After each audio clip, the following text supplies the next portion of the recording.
Well, the largest conservative conference, CPAC, is now over, but not without a word from former President Donald Trump. He spoke last night to supporters, hinting at a possible 2024 presidential run. We have to run aggressive, unrelenting, and boldly populist campaigns. Populist. We want to be populist. We want to love our country. That's what we want. America's comeback begins this November, and it will continue. He spoke for nearly 2 hours there, and in a straw poll, 69% of attendees say they want the former president to be the Republican nominee again in 2024. Now, Florida Governor Ron DeSantis was in second.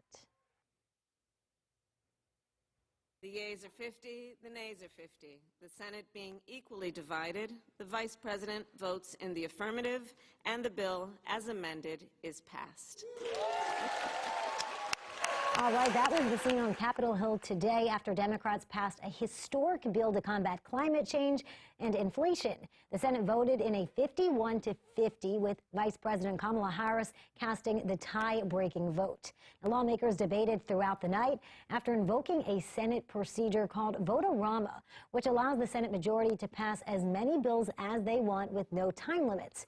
Majority Leader Chuck Schumer celebrated the passage of the bill while calling out Republicans for opposing it. The bill, when passed, will meet all of our goals: fighting climate change, lowering health care costs, closing tax loopholes abused by the wealthy, and reducing the deficit. This is a major win for the American people and a sad commentary on the Republican Party as they actively fight provisions that lower costs for the American family.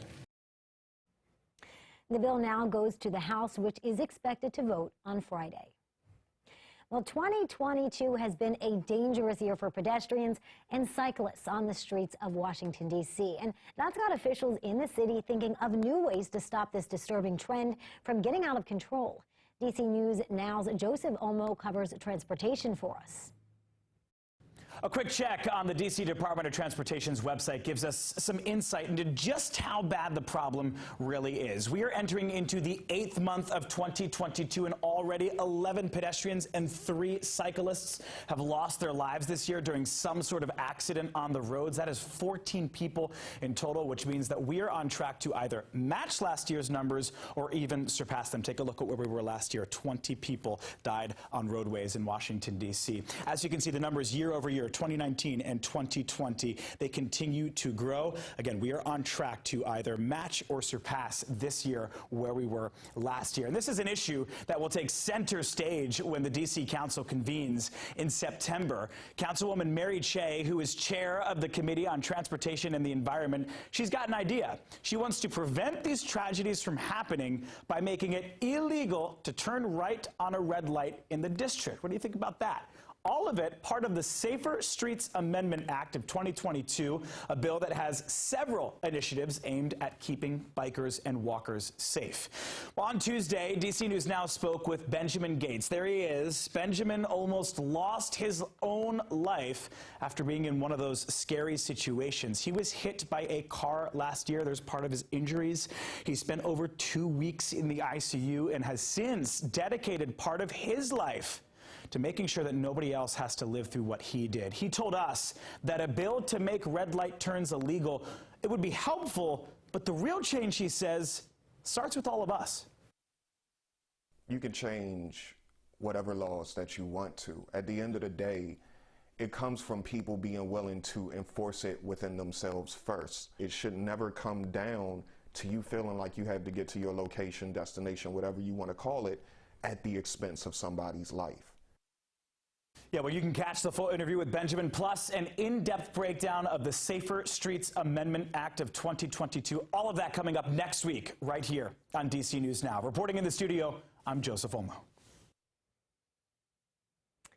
Well, handgun sales are up in Maryland. It started with a U.S. Supreme Court decision this summer, fewer restrictions on gun sales. And as our Stephen Cohen explains from Maryland, owning a firearm is becoming increasingly popular. It used to be in Maryland, to own a handgun, you better have a pretty important reason, like say you drove up Brink's truck. But a new high court interpretation of the Second Amendment now says unless you have a criminal background or are deemed mentally unstable, your right to bear arms is protected. You don't have to show a reason to have one. You can carry one for self-defense now, instead of having, like, say you were a businessman carrying a lot of cash. Jeff Fogel with 2A Guns in Maryland says the court ruling has led to a stampede of gun buyers. Pepper spray for self-protection is no longer the standard. Applications for permits in Maryland are up 11-fold, and enrollment in handgun training classes, costing several hundreds of dollars, is generating a months-long waiting list. All the classes are filling up. I think they're booked out way into October, November now. This summer, officials say first-time applications for Maryland concealed carry permits has been so brisk, the processing of software crashed.